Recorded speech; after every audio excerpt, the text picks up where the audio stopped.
And welcome back to Square Off. President Donald Trump's economy isn't turning out the way he told voters it would. Stock markets are sinking, consumer confidence has plunged to a 3-year low, and businesses are being whipsawed by on-again, off-again tariffs. Joining us now, the voice of Arizona business, Seiden, Chief Executive Officer of the Arizona Chamber of Commerce and Industry, the state's largest business trade group. Danny, welcome back to Square Off. Thanks, Brand. Thanks for having me on. Is what we've seen from President Trump's guidance of the economy what business wants to see?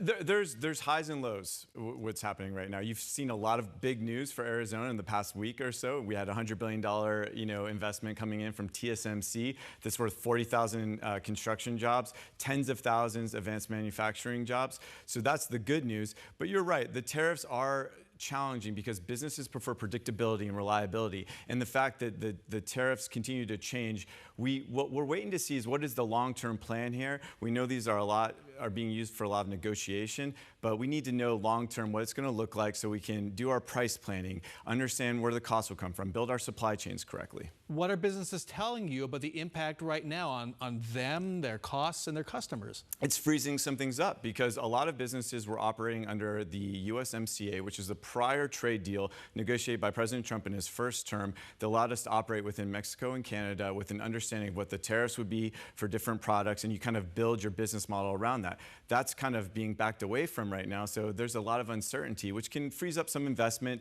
and cause prices to go up for consumers. Do you buy the argument we're hearing from the administration that tariffs are a good thing and will eventually make all of us rich? I think no. I think historically we know that tariffs do not eventually make all of us rich. Historically, we know that it leads to higher prices for consumers. But tariffs coupled with what we're seeing from the EPA and streamlining of regulations, part of this big America First, make things in America movement, might result in long-term prosperity for our country, but there's going to be some short-term pain. So you agree, maybe a recession? It could be a recession. I don't like to even say that word, to be honest. And I'll say this, Arizona's economy is diverse and built to withstand whatever's coming. Okay, we'll stay on top of that. Now let's get hyper-local. Folks are aware of tasers widely used by law enforcement. Yep. They may not know the billion-dollar company, Axon, that makes them is right here in Scottsdale.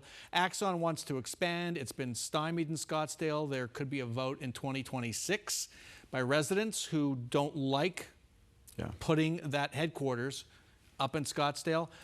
You've been involved. There's some legislation. Where do things stand with the future of the headquarters? So first and foremost, you're right. Axon is a born and bred Arizona company that makes taser and also makes body cams. And it assists in keeping us safe and insists of ensuring law enforcement doing their job correctly, insists with prosecution.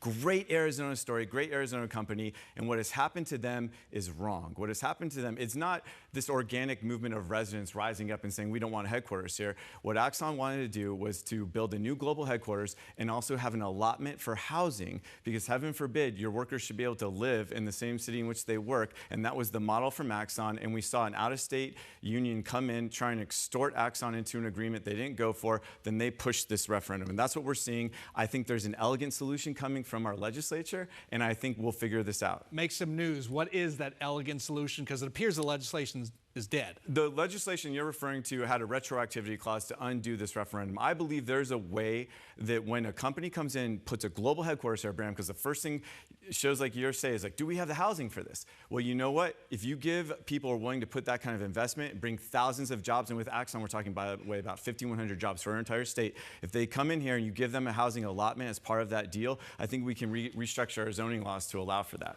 So you think it could happen? I do. And everybody's happy? I do. We need Axon here. We want Axon here. They've been good to us. We should be good to them. Danny Seiden, thanks so much for joining us. Thanks, Bram. Appreciate it. Thanks for having me on.